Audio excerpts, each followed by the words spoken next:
የአዲስ ምዕራፍ ሰዓታችን ላይ ደርሰናል። የዛሬውን ባለ ታሪክ አይተን እንመለስ።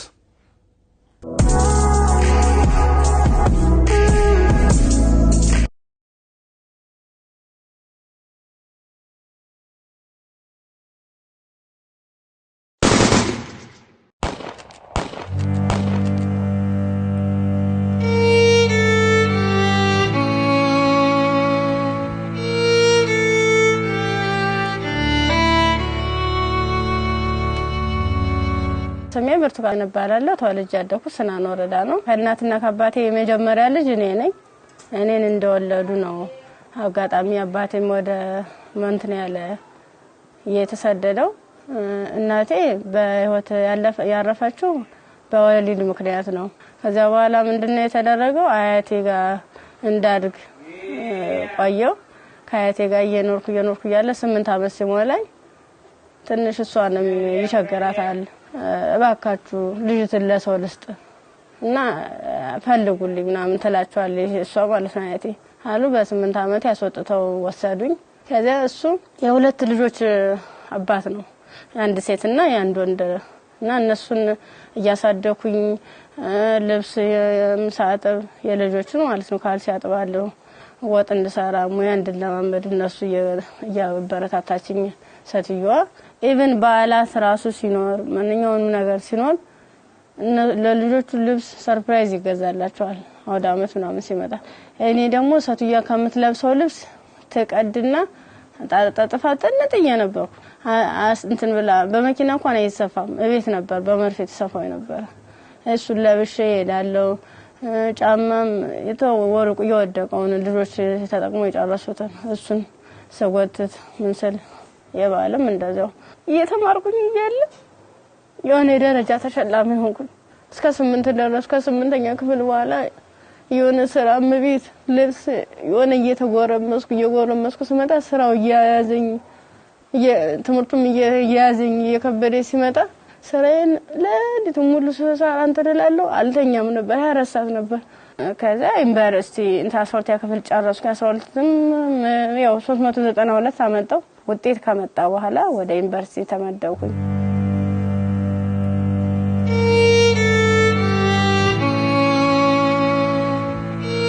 ዲፓርትመንት መረጥ በፋርማሲ ገስገባ በቃ እነሱ ራሱን ማበረታታት ጀመሩ። አይዞሽ ኢቭን ደፍተር እስክሪብቶም የሃንዳውትም ሙሉ ነገሩን እየሸፈኑልኝ ነበር እነሱ ነበሩ ቢሮ ላይ ማለት ነው።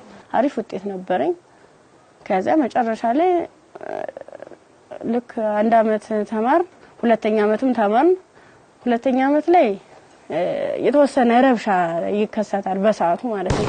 ረብሻ ሲፈጠር ምንድነው 3 ሰዓት ነው ከሌሊቱ 3 ሰዓት ላይ እኔ አጋጣሚ ከልጆች ጋር እንትን ነበርኩ ላይብራሪ ነበርኩ። እኔ ወደ ውስጥ ስንመለስ ውስጥ ላይ የሆነ ሰው ሲተኩስ ከውጭ ላይ ይቀባበላሉ። ከዛ አረ ምንድነው በዚህ ውጡ በዚህ ወረዱ እንዴ ወንበስ በሉ እንትን ታኙ ተንበልበሉ ምናምን ይሉናል። ከዛ ልክ እየተኛን እየተሳብን እንደባብ እየተሳብን እየሄርን ያለ መጨረሻ ላይ እዚህ ጋር ግቡ በቃ እናምልጥ እንደዚህ ያለን ሰዎች ለካ ውስጥም ውጭም ይተኩስ የነበሩት እነሱ ናራዋል። ውጭ ላይ ስንል ምንም የተጠቀለብስ አለበሱ።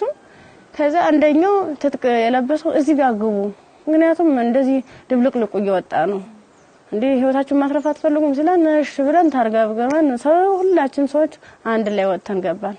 አንድ ላይ ገባን። በቃ ፍስፍስ አርገው ይዘው ሄዱ። እየከለሉ ሄዱ። ምንድነው ወደ ጫካው ስንዳረስ ሰውነታቸው መከለል ጀመሩ። ያ ማለት ምንድነው አይናቸው ብቻ እንድትታይ ነገር ግን ሌላ አካላቸው እንትና ሙሉ ብረት ነገር ነው። ስንገባ ምንድነው ኖርማል ወታደር ነበር። ግን እኔ ምን እዛው ላይ እየቀየሩን ምን ሰዓት እንደቀየሩ ማላየናቸው። ከዛ እየሄርን እያለ ጫካ ስንጀምር መኪናውን ከዚህ በኋላ መኪና መግባት አይችልም ወራዱ በግራችን ዱብ እያለ ነው የምንሄዳው።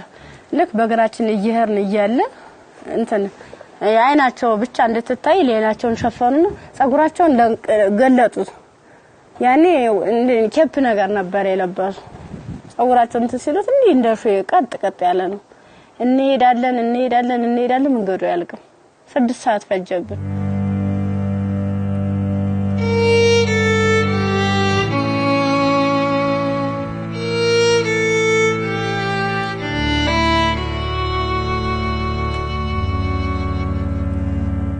መረስ አይቀርም ስንደርስ ምንም ነገር የለም ቤት የለም ምን የለም በቃ የሆነ ሜዳ ነገር አለ ትክክለኛ እንትን ማለት ነው አረንጓዴ ነገር አለ እዚህ ጋር ስፖርት ስሩ ይሄንን ስልጣና መውሰድ አለባችሁ በዚህ ነው አሁን ያመጣናችሁ ምንድነው እናንተን ፈልገናችሁ ነው በቃ ለትጥቅ ስለፈለግናችሁ ስልጣናዎችን መውሰድ አለባችሁ መማር አለባችሁ ከዛ ሳናቸው ይዋል እያደር ትንፍስ እንዳትሉ እና ዳቦ ሲሰጡ እንደ ዳቦ ነው እንደ ንስ ይያሉ ነው እንደዚህ የሚወረውሩልን ማለት ነው አይጠጉንም ሁሉ ከዛ ይወረውሩልን እያነሳን እንበላለን ያው ፈዳ አይደለም ይርበናል ምን ጠጣው ውሃ ስናጣ ደግሞ በለበስ ነው ልብስ እየዘፈዘፍን ምንጭ ነገር እናገኛለን ወራጇ ዝም ብሎ ቆሻሻ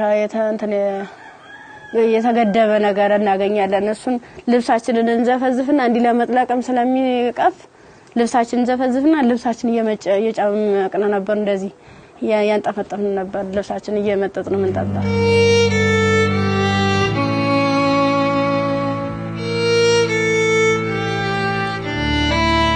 አመት ከ6 ወር ከሞላ በኋላ በቃ ስራችንን እንጀምር ይላል አንደኛው ማለት ነው ስራችንን እንጀምር ፕሮሰሱ አልቋል ያቀርነው ጊዜም እስከዚህ ነበር ምን ፈልገውን ነገርም ተሳክቶልናል አሁን ደግሞ እንቅስቃሴ እንጀምር ዳይ ምናምን አሉና መጀመሪያ ላይ ልብስ ነው አውልቆ የታዋን ሙሉ ልብሳችንን አውልቀን ነው እንግዲህ እንደንተን ሶስቶቹ አራቶቹ ተሄዱ በኋላ ነው አምስተኛ ላይ ነበርኩ በአምስተኛው ሰዓት ላይ ምንድነው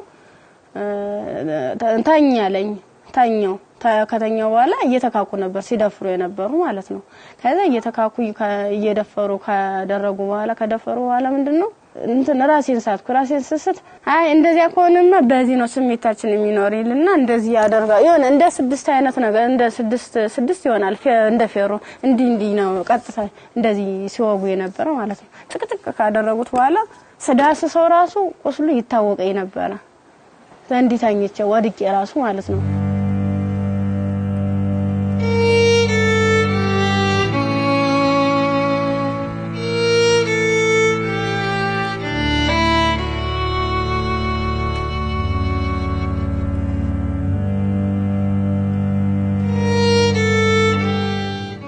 ካንገት በላይ ደግሞ እንትን በምንድነው ጭንቅላቴ ነው ሁለቴ ሲመታኝ የኛው ተከፈተ ጭንቅላቴ ማለት ነው እንደዚህ ያድርገዋል ማለት ነው ሌላስ ምን ይሻላል ከዛ የሆነ ሚንትን የሚልም ነገር አለ ቢላ ማለት ነው በሱ ይፈቀፍቀዋል ጻጉሬን ማለት ነው ሲፈቀፍቅ እየደማ ነበር በዚህ ሚተለትላሉ እንደምላጭ አይነት ነገር ይዘዋል የሁሉ ትልትል ነው ይሄን ማንጸኒ ከተጨቀጨቀ በኋላ ምን ማለስተውስ ሜትታል ምን ሆነ ግን ምንድነው በስድስተኛ ቀና በየንተሰል ምንም ነገር የለም ከጎኔም ረሳለ ከጎኔም ልጅ ተርትላለች በቃ ከሷ የተሻልኩ ስለሆነ የለበስኩትን አረቄን ልብሴን ሙሉ ጫርጊያው ልቄ እንትን አሰርኩት ተንትኑ ጋር አጣብቂ አስሬ እየጎተትኩ ያ ማለት ምንድነው እኔ ሙሉ አካል ስላለኝ ነው ያንን ሳድርጌ ነበር እየጎተትኩ ይተላቀስ ርያል በቃ አርቃንሽን ሆነሽ በጣም ነው የሚያሳዝነው ቁምጣ ነበረች ቁምጣዬን ደግሞ ያላስለብሰኝ አለ ቁስሉ ማለት ነው እንዲ ክፍቱን አርጌ ልብሴን ግን ሙሉ ቃኔን ለሷ ለበስኳት የለበስኳት አንድ ቀሚስ ነበርና ቁምጣ ከስር ለብሼ ነበር የለበስኳት ልፍ በቁምጣዬ ማሰር አልቻልኩም አውልቄ ሁሉ ሞክሬያለሁ ሙሉ ደም ማለት ነው ከዛ በሷ አሰርኩና የወጥቱ ሰል ገሩ ይመጣሉ በሰዓቱ ማለት ነው ከዛ እንዲታ ያንዘላዘሉ እንትን ብላ እንደዚህ ተሸክሙ ያንዘላዘሉ ይዘዋት ይሄዳሉ ሀይዟ ሲሄዱ እኔ አልሰማማ እንትን አለለም በቃ አንቺንስ ገላጌ ተገኘ ብላኝ እኔ እንጂ ይብለኝ ደህል እንጂ በጥምራ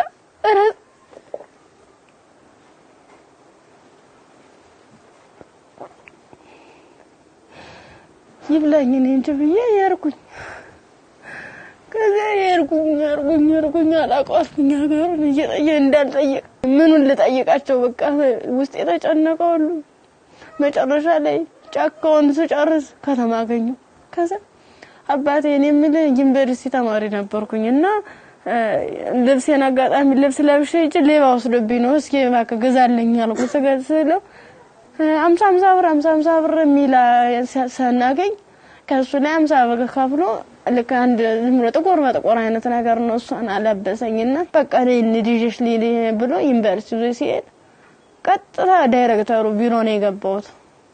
ከዛ ቀጥታ ዳይሬክተሩ ቢሮ ስገባ ምንድነው ሙሉ ነገሩን ካየ በኋላ ህክምና ውስጥ እንደገባ ማህፀኔ እንዲታሸግ ከአንገት በላይ ያለው ምን እንዲታሸግ ተደረገልኝ።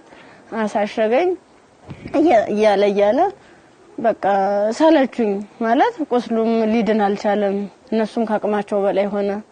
እኔ አማራጭ ምንድነው ዩኒቨርሲቲው ትምህርት ቤቱ ፊት ለፊት መለመን ጀመርኩኝ።